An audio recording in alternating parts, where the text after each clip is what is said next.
محترم ناظرین، السلام علیکم ورحمۃ اللہ وبرکاتہ۔ 3 قسم کی عورتوں پر روزہ رکھنا جائز نہیں۔ ناظرین، یہاں 3 عورتیں کسی بھی حال میں رمضان کے مہینے میں روزہ نہیں رکھ سکتی ہیں۔ اگر ان میں سے کسی عورت نے روزہ رکھ لیا تو یاد رکھیں ایسی عورت کا روزہ کبھی نہیں ہوگا۔ ایسی عورت کو اللہ تعالیٰ کی طرف سے سخت عذاب ہوگا۔ روزے کی فرضیت کی 3 شرطیں ہیں: اسلام، بالغ ہوش و حواس اور عاقل ہونا، یعنی کہ روزے ایسے تمام مسلمان مرد عورت پر فرض ہے جو عاقل ہو اور بالغ ہو اور جو اپنے ہوش و حواس میں ہو، یعنی کہ جو پاگل اور دیوانہ نہ ہو۔ ایسے تمام مسلمان عورت اور مرد پر رمضان کے روزے فرض ہیں۔ اب اس کے علاوہ روزے کی فرضیت ادا کرنے کی 2 شرطیں ہیں: پہلی صحت مند اور تندرست ہونا، اور دوسری محکم ہونا، یعنی کہ بیمار آدمی اپنی بیماری کی حالت میں اور مسافر اپنے سفر کی حالت میں روزہ چھوڑ سکتا ہے، یعنی کہ ان لوگوں کو رمضان کے مہینے میں روزہ چھوڑنے کی اجازت ہے، مگر یاد رکھیں اگر ایسے شخص رمضان کے مہینے میں روزہ رکھنا چاہیں تو وہ رکھ سکتے ہیں، ان کا روزہ قبول ہوگا، لیکن اگر نہ رکھیں تو ان کو کوئی گناہ بھی نہیں ہوگا۔ یہاں بعد میں ان روزوں کی قضا کر سکتے ہیں، اور قضا کر کیا سکتے ہیں؟ قضا کرنی ہے۔ لیکن یہ 3 عورتیں ایسی ہیں جن کا رمضان کے مہینے میں روزہ رکھنا حرام ہے، یعنی کہ ان 3 عورتوں کا روزہ رکھنا جائز نہیں ہے۔ اگر ان عورتوں نے رمضان کے مہینے میں روزہ رکھ لیا تو ان کا روزہ تو کسی بھی حال میں نہیں ہوگا، بلکہ ان کو اللہ کی طرف سے سخت عذاب بھی ملے گا۔ نمبر 1، سب سے پہلی عورت وہ ہے جو حیض کی حالت میں ہو۔ ایسی عورت کا رمضان کے مہینے میں روزہ رکھنا حرام ہے، مگر ایسی عورتیں بعد میں قضا کریں۔ وہ رمضان کے مہینے میں بھول کر بھی روزہ نہ رکھیں۔ اگر کوئی عورت حیض کی حالت میں روزہ رکھ لیتی ہے تو اس کا روزہ قبول نہیں ہوگا۔ حدیث شریف میں ہے کہ حالت حیض میں عورت روزہ نہیں رکھے گی، اور حیض کی مدت پوری ہو جانے کے بعد، ختم ہو جانے کے بعد اس پر ان دنوں کے روزوں کی قضا واجب ہے، جیسا کہ حضرت عائشہ صدیقہ رضی اللہ عنہا فرماتی ہیں کہ حضور نبی اکرم صلی اللہ تعالی علیہ وسلم ہمیں حالت حیض سے پاک ہونے پر روزوں کا حکم فرماتے۔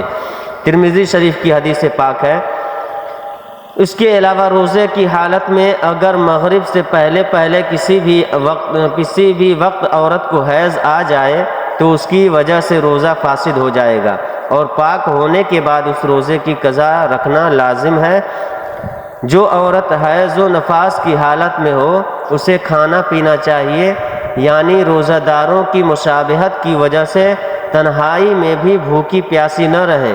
البتہ اس کے برعکس اگر حائضہ عورت دن کا کچھ حصہ گزرنے کے بعد پاک ہو گئی تو اب دن کے بقیہ حصہ میں کھانے پینے سے رکا رہنا چاہیے۔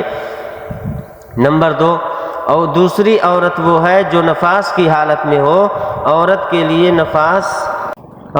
لیے نفاس کے ایام میں نماز پڑھنا اور روزہ رکھنا جائز نہیں ہے، البتہ ان ایام کے روزوں کی قضا لازم ہے، نماز کی قضا نہیں۔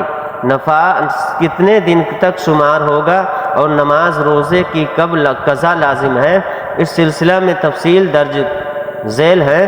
اگر کسی خاتون کے ہاں پہلی ولادت ہوئی اور نفاس کا خون 40 دن مکمل ہونے پر بھی بند نہ ہوا تو اس صورت میں 40 دن تو نفاس کے شمار ہوں گے اور اس سے زائد ایام استحاضہ کے شمار ہوں گے۔ غسل کے بعد ان ایام کی ہر نماز کے بعد باوضو ہو کر نماز ادا کرنا لازم ہوگا، اور استحاضہ کے دوران عورت روزہ بھی رکھے گی، اور اگر نفاس کا خون 40 دن سے بڑھ جائے اور اس عورت کے ہاں پہلے بھی بچے کی ولادت ہوئی ہے تو اس صورت میں اس سے پہلے بچہ کی پیدائش کے موقع پر جتنے دن خون آنے کی عادت ہے اتنے دن کا خون نفاس شمار ہوگا، اور باقی بیماری کا خون شمار ہوگا۔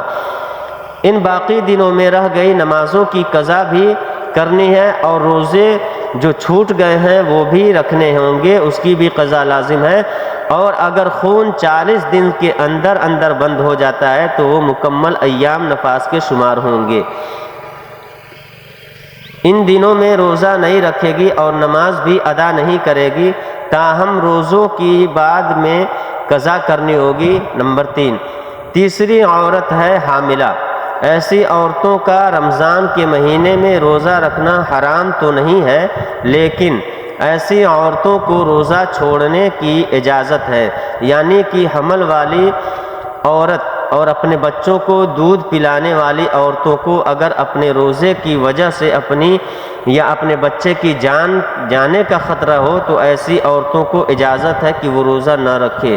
اگر حاملہ عورت کو ظن غالب ہو کہ روزہ رکھنے کی صورت میں خود اس کی جان یا بچے کی جان کو خطرہ ہو سکتا ہے تو اس حالت میں عورت روزہ چھوڑ سکتی ہے اور بعد میں قضا کرنا واجب ہے۔ لیکن اگر شوہر مالدار ہے، کوئی دودھ پلانے والی عورت رکھ سکتا ہے تو دودھ پلانے کی وجہ سے ماں کو روزہ چھوڑنا درست نہیں ہوگا۔ اگر البتہ وہ بچہ ایسا ہے کہ سوائے اپنی ماں کے کسی کا دودھ نہیں پیتا تو ایسے وقت میں ماں کو روزہ نہ رکھنا درست ہے اور بعد میں قضا کر لے۔ سیدنا انس بن مالک کعب رضی اللہ عنہ بیان فرماتے ہیں کہ نبی کریم صلی اللہ علیہ وسلم نے فرمایا، اللہ نے مسافر کو روزہ اور نماز کا نصف معاف کر دیا ہے، اسی طرح حاملہ اور دودھ پلانے والی کو بھی۔ سیدنا عبداللہ بن سنن کی ہے، سنن نسائی کی حدیث پاک ہے۔ عمر رضی اللہ تعالیٰ عنہما سے حاملہ کے بارے میں پوچھا گیا جسے اپنے بچے کے نقصان کا خطرہ ہے، فرمایا وہ روزہ چھوڑ دے، اس کے بدلے میں ایک مسکین کو ایک مد یا تقریباً نصف کلو گرام گندم دے دے۔ صحیح حدیث پاک سے ثابت ہے۔ سنو اب آپ کو بتاتے ہیں کہ ایسی کون سی عورتیں ہیں جن کو رمضان کے مہینے میں روزہ چھوڑنے کی اجازت ہے۔ نمبر 1، کوئی عورت سفر کی حالت میں ہو یا بیماری کی حالت میں ہو یا پھر اپنے بڑھاپے کی وجہ سے زیادہ کمزور ہو گئی ہو تو اگر اس نے روزہ رکھ لیا تو اس کی جان جانے کا خطرہ ہو سکتا ہے، تو ایسی صورت میں عورتوں کے لیے روزہ چھوڑنے کی اجازت ہے، مگر ایسی عورت کو چاہیے کہ اگر وہ بعد میں صحت مند اور تندرست ہو جائے تو وہ ان روزوں کی قضا کرے۔ اگر بعد میں وہ پھر دوبارہ صحت مند نہ ہو سکی تو اسے چاہیے کہ وہ ان روزوں کا کفارہ ادا کرے، اور کفارہ یہ ہے کہ ہر ایک روزے کے بدلے میں کسی مسکین کو 2 وقت پیٹ بھر کر کھانا کھلایا جائے۔ نمبر 2، اگر کسی عورت کو روزے کی حالت میں سانپ نے ڈس لیا ہو، اس کی جان جانے کا خطرہ بن گیا، تو ایسی عورتوں کو بھی حکم ہے کہ وہ اپنے اس روزے کو توڑ سکتی ہے، اس کو کوئی گناہ نہیں ہوگا، لیکن بعد میں جب وہ صحیح ہو جائے تو اس روزے کی قضا کرے۔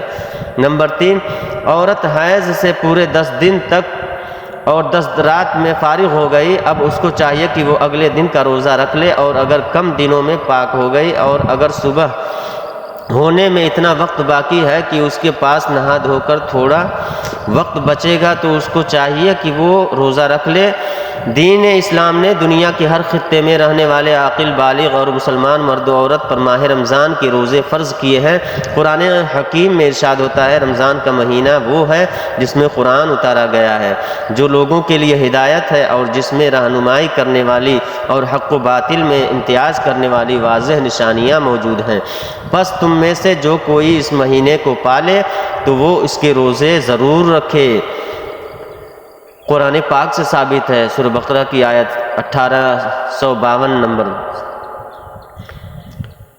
فرض کی عدم ادائیگی قابل تعزیر ہے، لیکن اسلام چونکہ بطور دین سہل العمل ہے اس لیے اس میں جبر نہیں، جیسا کہ قرآن حکیم میں ارشاد باری تعالیٰ ہے، دین میں کوئی زبردستی نہیں، اس لیے سفر، بیماری، خواتین اسلام کو حالت حمل میں روزہ رکھنے سے رعایت دی گئی ہے، اس لیے بعد میں اس سے فارغ ہونے کے بعد روزہ کی قضا کرنے کا حکم دیا گیا ہے۔ السلام علیکم۔